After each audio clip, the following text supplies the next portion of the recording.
The Chicago Bears 2021 schedule release is here. I'm your host, Dalton Miller, joined as always by my co-host, Ian Cummings, and I want to get right into it. The toughest game on the schedule, according to Las Vegas, is Week 11 versus the Ravens at home.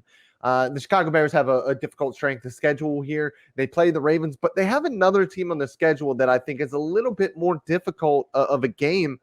It's on the road, and it's against the defending Super Bowl champion Tampa Bay Buccaneers, 425 in Tampa Bay. I think that's the Chicago Bears' most difficult game, not the Ravens. Yeah, no, I think so too. And I looked at that and I saw the Ravens. I'm like, all right, I got to check their schedule, see if they have any tougher ones. And at the Buccaneers, I think that takes the cake, but it's splitting hair. It's not splitting hairs. I think the Buccaneers are a little, like you can say, they're comfortably better. They're comfortably the best team in the league, honestly. I mean, they got everyone back, but both the Buccaneers and the Ravens are tough teams. And when you're the Bears, you have some questions at quarterback. You don't know who's going to start there. The secondary is a bit of an issue. I'm not sure what they're going to do there. I'm not sure if they can adequately complement that front seven. And then also, I mean, the receiving core, they have Darnell Mooney. But honestly, I think I don't think they're quite where they need to be to compete. So looking at those teams, the Buccaneers, the Ravens, the Rams, some of those teams on the schedule, you look at those guys and they're easily a tier above what the Bears are at right now. Yeah, no, I agree with you. So if there's one game that you're kind of circling on the schedule to sit down and say, hey, this is the game, if I'm going to watch a Bears game this year, this is the one that I have to sit down and watch. Yeah, so looking at them, there are a few, right? Again, I mean, and we've talked about it in previous videos, but must watch insinuates hey, there's a lot on the line here. I'm not sure if the Bears are going to be in that situation this year. It depends on what happens, honestly. And I know you and I are both very high on the Bears' new quarterback, Justin Fields. So there is a possibility where Justin Fields, takes the starting job and hits the ground running, because he was a very good prospect and potentially could help them win a few games that we're not accustomed to seeing, that we don't expect them to win. So I think when you think about that, some of the games that I'm really intrigued to watch, thinking about the Fields storyline, the 49ers, I know we talked about it, but if him and Trey Lance are starting at that point, that's when you have to watch. I would also look at the Packers too. That's kind of an intra-divisional one, but if Aaron Rodgers is not the starter and if it's Jordan Love, that's a really interesting storyline, right? All right, which NFC North team has their guy and which one might not have their guy, honestly. And I think looking at that dichotomy, again, there's going to be more pressure on the Packers there too, because Love will be in year 2. Justin Fields will be in year 1. So if the Bears can outshine Jordan Love and the Packers right there, that's going to say a lot about where the Packers are headed. But more on that. Also, we're talking about Matt Nagy as well with the Bears. How much pressure might be on him with this schedule? It's really difficult because I don't know, because you have Justin Fields, you have your new quarterback. I feel like he and Ryan Pace might have a little bit of a buffer here with that new quarterback coming in. My games are the same as yours. It's really the San Francisco 49ers in week 8. If it's going to be Trey Lance versus Justin Fields, that is the one that intrigues me the most. But outside of that, I'm going to go with a little bit different one here and go a little bit off the beaten path. And I'm going to go with Thanksgiving, because it's going to be the only game on at the time.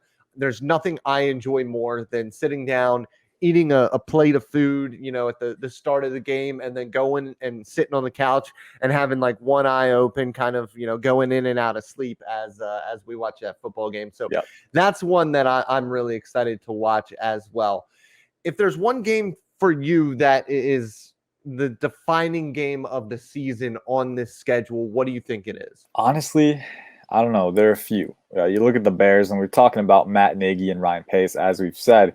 I do think that the addition of Justin Fields gives them a buffer. And as long as Justin Fields shows progress, shows that he might be the guy, I don't think ownership will want to kind of take the rug out from under him and fire everyone after this year if they're actually showing progress. So it's going to be interesting, but you need to show progress. And I think to do that, you need to beat some of those teams that are beatable. So I look in the middle of the season, maybe get games against the Raiders, the Steelers.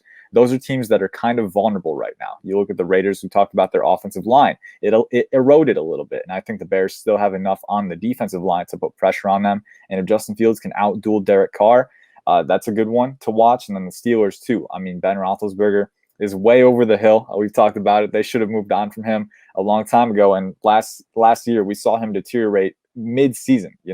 At the rate at which he deteriorated, it was kind of alarming. And going into this season with him as a starter, not really ideal for the Steelers. And on top of that, they have a lot of holes across the roster. So I look at those two games. Those are the games, if you're the Bears, if you want to show progress and if you want if you're Matt Nagy and Pace and you want to earn another year, I think you have to win those games, or at least put up a fighting chance. Yeah, for me, it's the Steelers. I want to see them go into Pittsburgh on Sunday Night Football, or Sunday night or Monday Night Football. That's ESPN, so that would be Monday Night Football. It just doesn't say it's on Monday night in this schedule here I'm looking at. But I think that that's a big game. You're going into the bye, and I think that if you can go out and you can win that game, I think that kind of gives you confidence going into the bye week to come out and play some good football down the stretch.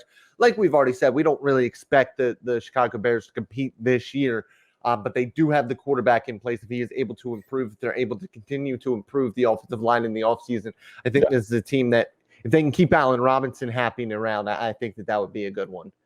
So that's all we got, guys. Make sure that you guys are getting into the comments, letting us know what you believe is the most difficult game on the schedule. Let us know also what you believe is the defining game of the schedule, and which one you guys as Chicago Bears fans are sitting down and circling on the schedule, underlining bold letters. Let us know in the comments.